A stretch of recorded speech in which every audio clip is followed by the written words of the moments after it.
അർദ്ധരാത്രി നിലമ്പൂർ കാടിനുള്ളിൽ കണ്ട ഒരു അമാനുഷികമായ ഒരു സ്ത്രീയുടെ കഥ ഈ ഫോറസ്റ്റ് റേഞ്ചർ പറഞ്ഞത് കേട്ടപ്പോൾ എനിക്ക് വളരെ അത്ഭുതം തോന്നി. മരിച്ചിട്ടും കാത്തിരിക്കുന്നവരുടെ ലോകത്തേക്ക് പോകാം നമുക്ക്.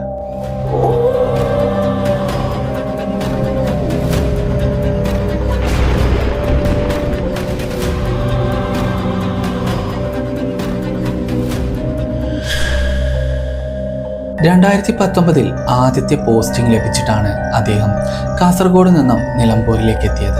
നിലമ്പൂർ ഫോറസ്റ്റ് ഡിപ്പാർട്ട്മെന്റിലായിരുന്നു അദ്ദേഹത്തിന് ജോലി.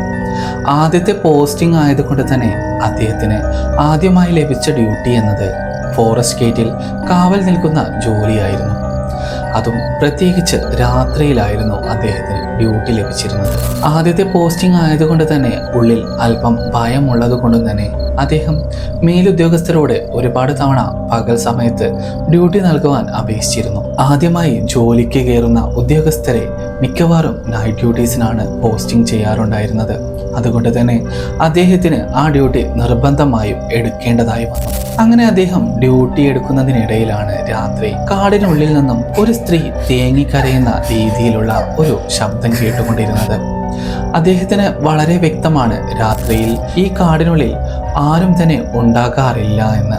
എന്നാലും അദ്ദേഹം ഒരു സ്ത്രീയുടെ നിൽക്കാതെയുള്ള കരച്ചിൽ കേട്ടതുകൊണ്ട് തന്നെ അദ്ദേഹത്തിന് അകത്തേക്ക് പോകാനുള്ള ഒരു മനസ്സ് ഉണ്ടാവുകയുണ്ടായി.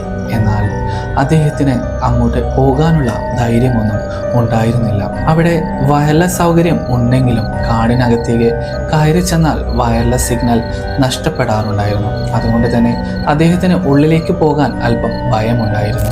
എങ്കിലും അദ്ദേഹം അവിടെ തന്നെ കുറച്ച് സമയം കൂടെ നിന്നു. കയ്യിലുള്ള മൊബൈലിൽ നിന്നും കൂടെയുള്ള ഒരാളെ നിരന്തരമായി അദ്ദേഹം വിളിച്ചിരുന്നു. ഈ ഒരു കാര്യം അറിയിക്കാൻ വേണ്ടിയാണ്. ഞാൻ എന്തു ചെയ്യണം, ഉള്ളിലേക്ക് കയറി പോകണോ എന്നൊക്കെ ചോദിക്കാൻ വേണ്ടിയായിരുന്നു അദ്ദേഹം കോൾ ചെയ്തിരുന്നത്. രാത്രി ആയതുകൊണ്ട് തന്നെ അദ്ദേഹം പകൽ ഡ്യൂട്ടി കഴിഞ്ഞ് ഉറക്കമായിരിക്കാം എന്ന് കരുതി അദ്ദേഹം ഫോൺ എടുത്തിരുന്നില്ല. വീണ്ടും അവിടെ തന്നെ അല്പസമയം നിൽക്കുകയുണ്ടായി. കുറച്ച് സമയങ്ങൾക്ക് ശേഷം ആ ശബ്ദം പൂർണ്ണമായും അവിടെ ഇല്ലാതായിരുന്നു. എന്നാലും അദ്ദേഹത്തിന്റെ മനസ്സിൽ ആ ഒരു ശബ്ദം എന്തായിരിക്കും എന്നായിരുന്നു. ഏകദേശം രാത്രി 11 മണി കഴിഞ്ഞാൽ ആ ഒരു വഴി മൊത്തം ഇരുട്ട് മൂടിയ നിലയിലാണ്. നിലാവിന്റെ വെളിച്ചം പോലും അങ്ങോട്ട് എത്താറുണ്ടായിരുന്നില്ല. പിന്നീട് ആ കാടിന്റെ നിശബ്ദതയും കാടിന്റെ ഇലകൾ തമ്മിൽ ഉരസുന്ന ശബ്ദം പോലും വളരെ സൂക്ഷ്മമായി കേൾക്കാമായിരുന്നു. ഒരു കരിയില വീഴുന്ന ശബ്ദം പോലും അദ്ദേഹത്തിന് വളരെ വ്യക്തമായി കേൾക്കുമായിരുന്നു. അങ്ങനെ നിൽക്കുന്ന സമയത്താണ് കാടിനുള്ളിൽ നിന്നും ഒരു കാലൊച്ച കേട്ടത്. ആ കാലൊച്ച കേട്ടിട്ടാണ് അദ്ദേഹം എന്ത് വന്നാലും ഞാൻ അകത്തേക്ക് പോയി നോക്കാം എന്ന് കരുതി ജീപ്പ് എടുത്ത് കാടിനുള്ളിലേക്ക് പോകാൻ ആരംഭിച്ചത്. എന്നാൽ അദ്ദേഹം പോകുന്ന സമയത്ത് വളരെ അടുത്ത് നിന്ന് കേട്ടിരുന്ന ആ ഒരു ശബ്ദം വളരെ ദൂരേക്ക് നീങ്ങിപ്പോകുന്നതായിട്ടാണ് അദ്ദേഹത്തിന് തോന്നിയത്. എന്നാലും അദ്ദേഹം ആ ഒരു യാത്ര ഉപേക്ഷിച്ചില്ല, മുന്നോട്ട് തന്നെ പോകാൻ തുടങ്ങി. അങ്ങനെ പോകുന്നതിനിടയിലാണ് ഒരു വഴിയിൽ തൻ്റെ ജീപ്പിന് മുന്നിൽ ഒരു സ്ത്രീ പുറം തിരിഞ്ഞു നിൽക്കുന്നത് കണ്ടത്. ആ സ്ത്രീയുടെ മുടി കാരണം മുഖമൊന്നും അത്ര വ്യക്തമായിരുന്നില്ല. ജീപ്പ് ഓഫ് ചെയ്ത് അദ്ദേഹം ആ സ്ത്രീയുടെ അടുത്തേക്ക് ചെന്ന് അദ്ദേഹം ചോദിച്ചു, നിങ്ങൾ എന്താണ് ഈ സമയത്ത് ഇവിടെ നിൽക്കുന്നത്?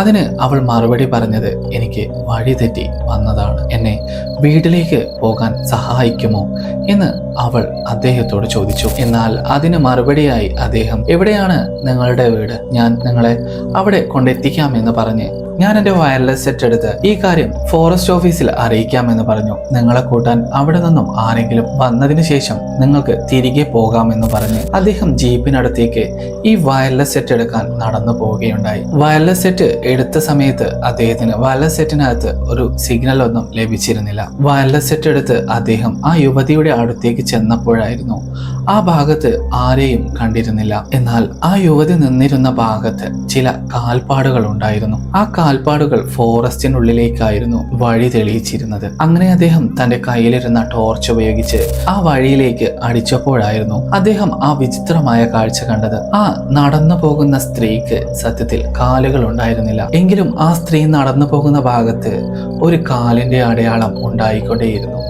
ഇത് കണ്ട് പേടിച്ച് അദ്ദേഹം വീണ്ടും ജീപ്പിനടുത്തേക്ക് ചെന്ന് ജീപ്പ് സ്റ്റാർട്ട് ചെയ്യാൻ നോക്കുന്ന സമയത്ത് അതിശക്തമായ ഒരു മരം ആ ജീപ്പിന് നേരെ വീണ് അദ്ദേഹത്തിന് ചില പരിക്കുകളോടുകൂടി അദ്ദേഹം ആ ഫോറസ്റ്റിൽ നിന്നും രക്ഷപ്പെട്ടു. അതിനുശേഷം അദ്ദേഹം ഹോസ്പിറ്റലിലായിരിക്കുന്ന സമയത്താണ് അദ്ദേഹത്തിന്റെ കൂടെ ജോലി ചെയ്യുന്നവർ പറഞ്ഞത്, ഇവിടെ അങ്ങനെ ഒരു സ്ത്രീയെ പലപ്പോഴായി പലരും കണ്ടുവെന്ന് പറയാറുണ്ട്. എന്തുതരം ശബ്ദം കേട്ടാലും ഞങ്ങൾ ആരും തന്നെ ആ കാടിനുള്ളിലേക്ക് പോവാറുണ്ടായിരുന്നില്ല. വളരെ വർഷങ്ങൾക്ക് മുമ്പ് ഇവിടെ ജോലി ചെയ്തിരുന്ന ഒരു റിട്ടയർഡ് ആയ ഒരു ഓഫീസർ ഉണ്ടായിരുന്നു. അദ്ദേഹം പലപ്പോഴും ഇത്തരത്തിലുള്ള ഒരുപാട് അനുഭവങ്ങൾ കേട്ടിട്ടുണ്ട്, അതുപോലെ കണ്ടിട്ടുമുണ്ട് എന്ന് ഞങ്ങളോടൊക്കെ പറഞ്ഞിട്ടുണ്ട്. എന്നാലും അദ്ദേഹം എപ്പോഴും പറയുന്ന ഒരു കാര്യമുണ്ട്, നിങ്ങൾ എന്ത് തന്നെ ശബ്ദം കേട്ടാലും ഈ കാടിനുള്ളിലേക്ക് മാത്രം കയറി പോകരുത് എന്ന്.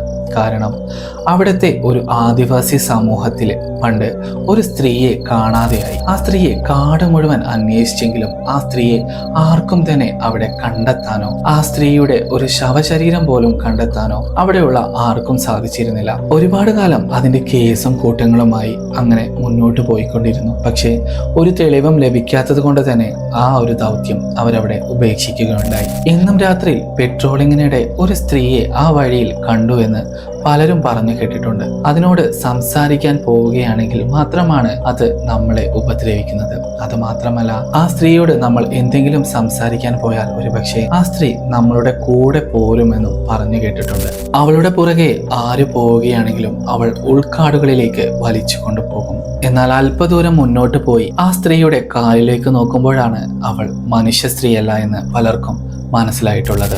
ഇങ്ങനെയുള്ള കാഴ്ചകൾ കണ്ടതുകൊണ്ട് തന്നെ ഒരു ഫോറസ്റ്റ് റേഞ്ചറും അതിനകത്തേക്ക് ഒറ്റയ്ക്ക് ഡ്യൂട്ടിക്ക് പോകാറുണ്ടായിരുന്നില്ല. നിങ്ങൾ പുതിയ ഉദ്യോഗസ്ഥനായതുകൊണ്ടാണ് നിങ്ങളെ തനിച്ച് ഇവിടെ ഡ്യൂട്ടിക്ക് ഇടേണ്ടി വന്നത്. ഇപ്പോഴും രാത്രിയിൽ നിലമ്പൂർ കാടുകളിലുള്ളിൽ നിന്നും ഇത്തരത്തിലുള്ള ഒരു സ്ത്രീ വിചിത്രമായി കരയുന്ന തരത്തിൽ ഒരു ശബ്ദം കേൾക്കാറുണ്ടെന്ന് പലരും പറഞ്ഞിട്ടുണ്ട്. എന്നാൽ ആരും തന്നെ കാടിനകത്തേക്ക് പോയി അത് എന്താണെന്നോ ഏതാണെന്നോ നോക്കാൻ ധൈര്യപ്പെട്ടിരുന്നില്ല. ഈ ഒരു കഥ ചിലപ്പോൾ നിങ്ങൾക്ക് വിശ്വസിക്കാൻ പ്രയാസമായിരിക്കും. എന്നാൽ ഇതൊരു ഉദ്യോഗസ്ഥന്റെ കഥയാണ്. ഈ ഒരു സംഭവത്തെ തുടർന്ന് ആ ഉദ്യോഗസ്ഥൻ ആ ഫോറസ്റ്റിലെ ജോലി തന്നെ രാജിവെച്ച് അദ്ദേഹം മറ്റൊരു ജോലിയിൽ ഇപ്പോൾ ഏർപ്പെട്ടിരിക്കുകയാണ്. അദ്ദേഹം പറഞ്ഞ അല്പം വിചിത്രമായ, വിശ്വസിക്കാൻ അല്പം ബുദ്ധിമുട്ടുള്ള ഒരു കഥ കൂടിയാണ് ഇത്.